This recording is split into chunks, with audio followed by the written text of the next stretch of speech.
कभी दाने दाने के लिए मोहताज से ये 7 खिलाड़ी किस्मत की वजह से मिला टीम में मौका, लेकिन अमीर होते ही हो गए घमंडी। इन खिलाड़ियों की घमंड की वजह से कई बार भारतीय टीम को झेलनी पड़ी दिक्कत। एक पर तो प्रतिबंध लगते लगते रह गया था। अमीर बनते ही रिश्तेदारों को भी भूल गए ये खिलाड़ी। अंपायर से ही मैदान पर कर लेते हैं झगड़ा, कप्तान से भी उलझ जाते हैं। कहते हैं कभी भी सफलता पर घमंड नहीं करना चाहिए, लेकिन गरीबी की दलदल से निकलने वाले इन 7 खिलाड़ियों में ऐसा घमंड आया कि दुनिया भी इन्हें देखकर हैरान है। ये मैदान पर ही साथी खिलाड़ियों को गाली देते हैं, कई बार तो अंपायर से उलझ जाते हैं। वैसे तो क्रिकेट की दुनिया में एक से बढ़कर एक बड़े खिलाड़ी आए जिन्होंने क्रिकेट को एक अलग पहचान दी, लेकिन ये 7 बड़े खिलाड़ी अपने घमंडी स्वभाव के लिए जाने जाते हैं। इस लिस्ट में 7वें नंबर पर आते हैं भारत के स्टार ऑलराउंडर रविंद्र जडेजा। जडेजा ऐसे खिलाड़ी हैं जिन्हें कई मौकों पर भारतीय टीम को जीत दिलाई। गेंदबाजी से लेकर बल्लेबाजी तक और फील्डिंग से भी जडेजा ने सभी का दिल जीतने का काम किया। जडेजा के पिता एक सिक्योरिटी गार्ड थे और बहुत ही मुश्किल से जडेजा भारतीय टीम में जगह बना पाए। शुरुआत में रविंद्र जडेजा काफी शांत रहते थे, लेकिन जैसे जैसे टीम के स्टार खिलाड़ी बनते चले गए, उनमें घमंड भी आता चला गया। रविंद्र जडेजा कई मौकों पर अंपायर से उलझते दिखाई पड़ते हैं। इस लिस्ट में 6ठे नंबर पर आते हैं बेन स्टोक्स। इंग्लैंड के इस महान ऑलराउंडर की तूती पूरी दुनिया में बोलती है। बेन स्टोक्स ऐसे बल्लेबाज हैं जो अपने दम पर टीम को चैंपियन बना चुके हैं, लेकिन दोस्तों आपको बता दें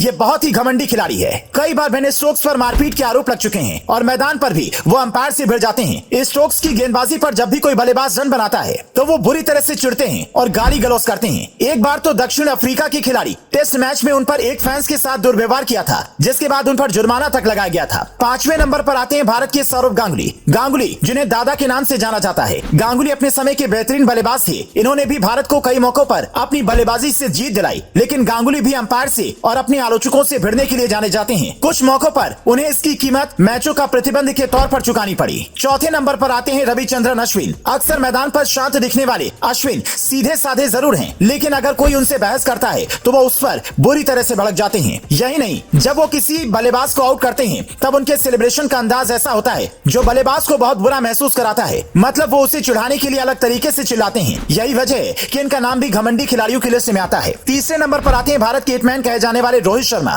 रोहित शर्मा के पिता गुरुनाथ शर्मा एक ट्रांसपोर्ट कंपनी के स्टोर हाउस में केयर टेकर थे, लेकिन इसके बावजूद उन्होंने रोहित को क्रिकेट खेलने के लिए प्रोत्साहित किया। हर एक जरूरी सुविधाएं उन्हें मुहैया करवाई। रोहित शर्मा ने अपनी मेहनत के दम पर टीम में जगह बनाई और कप्तानी तक का सफर उन्होंने तय किया। लेकिन रोहित भी कप्तानी मिलने के बाद घमंडी होते चले गए और दूसरी टीम का तो छोड़िए, अपनी ही खिलाड़ियों पर वो अक्सर चिल्लाते और गुस्सा दिखाते नजर आते। यही नहीं, कई मौकों पर वो अंपायर से भी उलझ जाते। घमंडी खिलाड़ियों की लिस्ट में विराट कोहली का नाम दूसरे नंबर पर आता है। अब कोहली को घमंडी कहिए या फिर उनका तेवर ही ऐसा है, जब भी कोई भारतीय गेंदबाज किसी विरोधी टीम के बल्लेबाज को आउट करता है तो विराट कोहली के सेलिब्रेशन का अंदाज एकदम अलग होता है। विराट अक्सर खिलाड़ियों से उलझने के लिए जाने जाते हैं। अंपायर से भी भिड़ने से वो गुरेज नहीं करते। बता दें कि विराट कोहली भी काफी गरीब परिवार से आते हैं और उन्होंने भी जमीन से उठकर आसमान तक का सफर तय किया। हालांकि कप्तानी जाने के बाद विराट कोहली के व्यवहार में काफी हद तक बदलाव हुआ, लेकिन समय समय पर वो अपना आपा खो देते हैं। इस लिस्ट में पहले नंबर पर है हार्दिक पांड्या। ये ऐसे खिलाड़ी हैं जिनके पास खेलने के लिए बल्ला नहीं हुआ करता था। हार्दिक ने गरीबी को सबसे ज्यादा महसूस किया। पांड्या मौजूदा समय में भारत के लिए बेहतरीन ऑलराउंडर का काम कर रहे हैं और उनको T20 की कप्तानी भी समय समय पर सौंपी जाती है,